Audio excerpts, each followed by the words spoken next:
Hello दोस्तों, नमस्कार। कैसे हैं आप सभी दोस्तों। आज हम बात करने वाले हैं हाईकोर्ट, जो कि पटना हाईकोर्ट है। पटना हाईकोर्ट ने अभी हाल के मामलों में आपने देखा होगा कि जो बिहार में 65% आरक्षण की सीमा को बढ़ाने की बात हो रही थी कि हम अपने यहाँ SC ST OBC और इससे भी ऊपर जो पिछड़े वर्ग के लोग हैं उनके आरक्षण की सीमा को हम 65% तक करना चाहते हैं।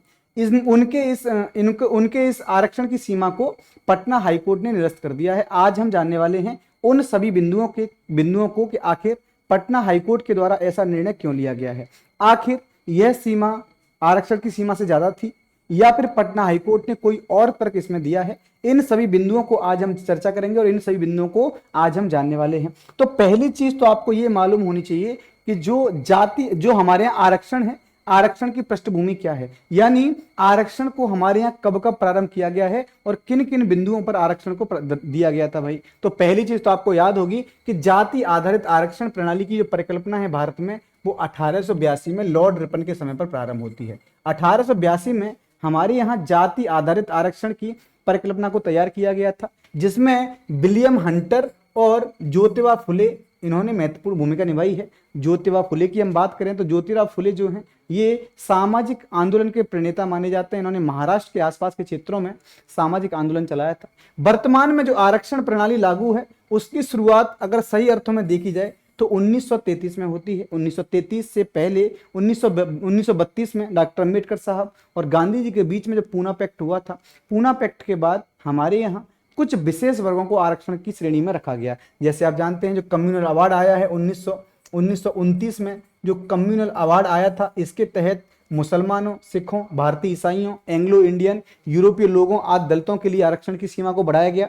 अलग निर्वाचन क्षेत्रों का प्रावधान किया गया है ना। पूना पैक्ट आरक्षण के कुछ प्रावधानों के साथ एकल हिंदू निर्वाचन क्षेत्र की व्यवस्था करता है। तो हम इसको जान सकते हैं कि हमारे यहाँ ये कुछ प्रावधान ऐसे हैं जो आरक्षण को लेकर उत्तरदायी हैं, आरक्षण के लिए उत्तरदायी कारक माने जाते हैं। अगर हम स्वतंत्रता के बाद की बात करें तो स्वतंत्रता के बाद की अगर हम देखें तो जाति आधारित आरक्षण को वैध बनाने के लिए 1951 में पहला संविधान संशोधन किया गया और पहले संविधान संशोधन के तहत यह बता दिया गया था कि हमारे यहाँ जाति आधारित आरक्षण देना चाहिए, क्योंकि कुछ जातियां ऐसी हैं जो विकास की मुख्य भूमिका से पीछे हैं। तो समाज के हर एक वर्ग को विकास के साथ जोड़ने के लिए हमें क्या करना पड़ेगा, जाति आधारित आरक्षण देना पड़ेगा। यह परिकल्पना पहले संविधान संशोधन के माध्यम से 1951 में लागू की गई।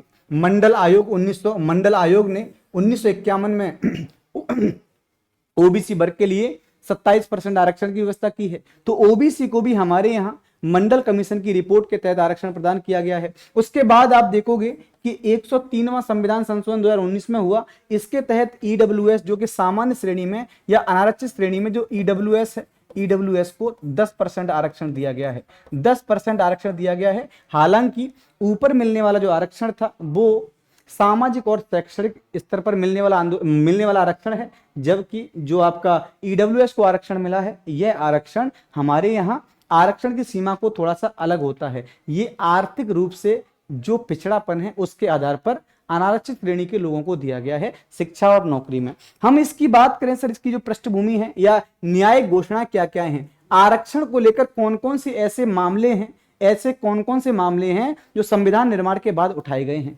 संविधान निर्माण के बाद उठाए गए मामलों की अगर चर्चा कर लेते हैं तो पहला जो मामला है चंपकम दोरईराजन का मामला मद्रास राज्य से है। 1951 में यह मामला आया। इसमें कहा गया कि अनुच्छेद 15 में संशोधन करते हुए इसके चौथे क्लॉज में जाति आधारित आरक्षण को शामिल किया गया और इसे वैध बनाया गया, है ना। इसे वैध बनाया गया और इसमें कहा गया कि हमें SC ST और OBC वर्ग के जो लोग हैं उनको क्या करना पड़ेगा, शिक्षा और नौकरियों में आरक्षण देना पड़ेगा, है ना, जिससे कि ये लोग विकास की भूमिका के साथ या विकास की मुख्य भूमिका से जुड़कर भारत के साथ प्रगति कर पाए। दूसरा मामला है इंदिरा साहनी बनाम भारत संघ मामला 1992 का। इसमें कहा गया कि हम आरक्षण तो देंगे, समाज के जो वर्ग ऐसे हैं जिनका शोषण पहले होता रहा है, हम उनको आरक्षण तो देंगे, लेकिन आरक्षण की जो अधिकतम सीमा होगी वो 50% से ज्यादा नहीं होनी चाहिए। यहां पर मेंशन कर दिया गया है कि आरक्षण की अधिकतम सीमा 50% से ज्यादा नहीं होनी चाहिए। ओबीसी के और उसमें बोला गया कि जो ओबीसी वर्ग है या जो हमारे यहाँ आर्थिक रूप से पिछड़ा वर्ग है उसको छोड़कर जो ओबीसी है, ओबीसी में क्रीमी लेयर की व्यवस्था को डाला गया। क्रीमी लेयर का मतलब होता है ओबीसी का ऐसा व्यक्ति जिसकी जो वार्षिक आय है वो कितनी भाई, वार्षिक आय 8 लाख से ज्यादा है। अगर ओबीसी में कोई ऐसा व्यक्ति है जिसकी वार्षिक आय 8 लाख से ज्यादा है तो उसको क्रीमी लेयर श्रेणी में रखा जाएगा, यानी उसको आरक्षण से मुक्त कर दिया जाएगा, उनको आरक्षण नहीं दिया जाएगा। प्रतिक्रिया क्या हुई इसकी, 77वां कॉन्स्टिट्यूशनल अमेंडमेंट कर दिया गया और 77 में कॉन्स्टिट्यूशनल अमेंडमेंट करके पदोन्नति में आरक्षण को भी जोड़ा गया है, यानी पदों में भी हमें आरक्षण मिलना चाहिए। ठीक है भाई, तो ये किसके अंतर्गत आता है, इंदिरा साहनी बनाम भारत संघ मामले में ये बातें कही गई हैं। आगे अगर हम चर्चा करें तो एम नागराज बनाम भारत संघ मामला 2006 का है और इस मामले में कहा गया कि राज्य एससी एसटी को पदोन्नति में आरक्षण के लिए बाध्य नहीं है। राज्य अगर चाहे तो इसको आरक्षण की श्रेणी से हटा सकता है और राज्य अगर कोशिश करे तो पदोन्नति में आरक्षण दे भी सकता है और नहीं भी दे सकता है। ये राज्य के लिए बाध्यकारी नियम नहीं होना चाहिए, लेकिन यदि कोई राज्य ऐसा प्रावधान करना चाहता है तो कर सकता है। मतलब राज्य के लिए यह जो पदोन्नति में आरक्षण है ये बाध्यकारी कानून नहीं है, बाध्यकारी नियम नहीं है। वर्ग के पिछड़ेपन पर मात्रात्मक डेटा हमें एकत्रित करना पड़ेगा कि सच में ये कोई ऐसा वर्ग है जो सामाजिक रूप से पिछड़ा हुआ है, जो शैक्षिक रूप से पिछड़ा हुआ है। अगर ये डाटा हम कलेक्ट करते हैं और वहां पर ऐसा कोई व्यक्ति मिलता है तो हम उसे पदोन्नति में आरक्षण जरूर देंगे। आगे जो एक मामला आया यह है जनरल सिंह बनाम लक्ष्मी नारायण गुप्ता 2018 का मामला। इसमें कहा गया कि पदोन्नति में आरक्षण के लिए राज्य एससी एसटी के पिछड़ेपन पर मात्रात्मक आंकड़े एकत्रित करने की आवश्यकता नहीं है, यानी जो एससी एसटी में रहने वाले लोग हैं ये सामाजिक और शैक्षणिक रूप से शुरुआत से कमजोर रहे हैं, तो आपको किसी प्रकार का कोई डाटा एकत्रित नहीं करना है, इनको आपको पदोन्नति में आरक्षण देना ही पड़ेगा। ठीक है, साथ ही साथ न्यायालय ने यह भी माना कि क्रीमी लेयर का बहिष्कार एससी एसटी तक होना चाहिए। न्यायालय कहता है कि अगर ओबीसी समुदाय जो है, अगर ओबीसी समुदाय में क्रीमी लेयर हो सकता है तो एससी एसटी में क्यों नहीं हो सकता, क्योंकि एससी एसटी में भी बहुत से लोग ऐसे हैं जिनकी वार्षिक आय 8 लाख से ज्यादा है। तो आप क्या करिए, एससी एसटी में भी क्रीमी लेयर को शामिल करिए। इसके लिए राज्य क्रीमी लेयर में एससी एसटी व्यक्तियों को पदोन्नति में आरक्षण दे सकता है। अगर आप क्या करें, एससी एसटी को भी क्रीमी लेयर श्रेणी में डाल दें तब तो आप पदोन्नति में आरक्षण की बात कर सकते हैं। तो आरक्षण को लेकर हमारे यहाँ ये कुछ वाद आए जो कि सर्वोच्च न्यायालय में उठाए गए। इसके बाद हम बात करते हैं कि आखिर राज्य में जो बिहार राज्य है वहां पर आरक्षण के विधेयक को आखिर खारिज क्यों किया गया, इसके पीछे के तर्क पटना उच्च न्यायालय ने क्या दिए हैं। तो पटना उच्च न्यायालय के जो मुख्य न्यायाधीश हैं इनका नाम है के विनोद चंदन और न्यायमूर्ति हरीश कुमार। ये कहते हैं कि अगर हम राज्य में 65% तक आरक्षण की सीमा को बढ़ा देते हैं, 65% तक आरक्षण की सीमा को बढ़ा देते हैं तो यह समानता के अधिकार का उल्लंघन है, उससे राइट टू इक्वलिटी जो है उसका उल्लंघन होगा, समानता के अधिकार का उल्लंघन होगा। क्योंकि पहले भी यह कहा जा चुका है कि हमारे यहां आरक्षण की सीमा 50% से ज्यादा नहीं होनी चाहिए, लेकिन आपने देखा होगा कि जहां यह कहा गया था कि आरक्षण की सीमा 50% से ज्यादा नहीं होनी चाहिए, वहीं केंद्र सरकार ने भारतीय संविधान में 103वां संविधान संशोधन किया और ईडब्ल्यूएस को 10% आरक्षण अलग से दे दिया। इसका मतलब क्या है कि हम 60% से ज्यादा आरक्षण की सीमा को लागू नहीं कर सकते। इसी बात का तर्क देते हुए पटना हाईकोर्ट ने 65% से ज्यादा आरक्षण की सीमा को बिहार से खारिज कर दिया है। हम बात करते हैं, सर्वोच्च न्यायालय ने ऐतिहासिक रूप से यह माना है कि नौकरियों और शिक्षा में आरक्षण मिलना चाहिए। अब नौकरियों और शिक्षा में जब हम आरक्षण देते हैं तो ऐसा वर्ग जो कि विकास की भूमिका से अलग था, ऐसा वर्ग जिसके पास अपने संसाधन नहीं है, जिस पे स्वयं का मकान नहीं है, जिसमें लोगों की जो पर कैपिटा इनकम है बहुत कम है, जहां पर खाने की भी दिक्कतें हैं, ऐसे लोगों को आरक्षण देना बहुत सही है। लेकिन एक ऐसा समाज, एक ऐसा वर्ग जो क्या है, जो हमेशा संपन्न रहा है, आप उसे आरक्षण की श्रेणी से बाहर रखिए।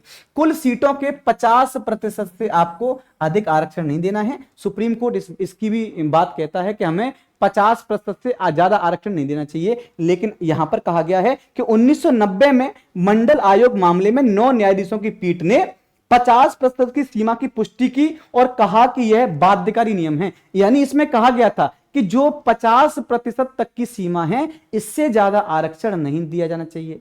लेकिन अभी हाल ही में 2019 में केंद्र सरकार ने 10% आरक्षण जोड़ा, वो भी संविधान में। अगर बात करेंगे तो आरक्षण का प्रावधान सामाजिक और शैक्षणिक रूप से पिछड़ेपन के आधार पर है, जातिगत रूप से पिछड़ेपन के आधार पर है, लेकिन आर्थिक रूप से पिछड़ेपन के आधार पर नहीं है। तो केंद्र सरकार ने जो 2019 में आरक्षण दिया है, ये संवैधानिक जो आरक्षण की नीतियां हैं उनका उल्लंघन था।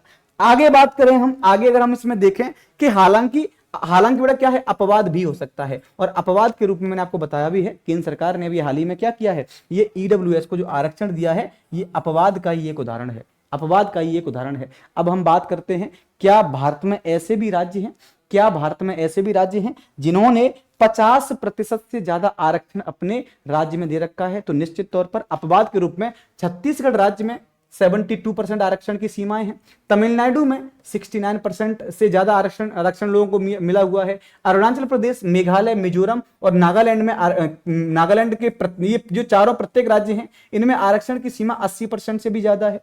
कई पूर्वोत्तर राज्य ऐसे हैं जो 100% तक आरक्षण देते हैं। जैसे आप देखोगे लक्षद्वीप में, हमारे यहाँ क्या है, लक्षद्वीप में अनुसूचित जातियों के लिए 100% आरक्षण है, यानी लक्षद्वीप में जो एसटी समाज के लोग रहते हैं, शेड्यूल्ड ट्राइब्स रहती हैं, उनको 100% आरक्षण है शिक्षा और नौकरियों में। महाराष्ट्र और राजस्थान ने भी अपने यहां ऐसे प्रावधान लागू करने के लिए दस्तावेज जारी किए, लेकिन वहां की अदालतों ने इनके उन आरक्षण के दस्तावेजों को खारिज कर दिया है।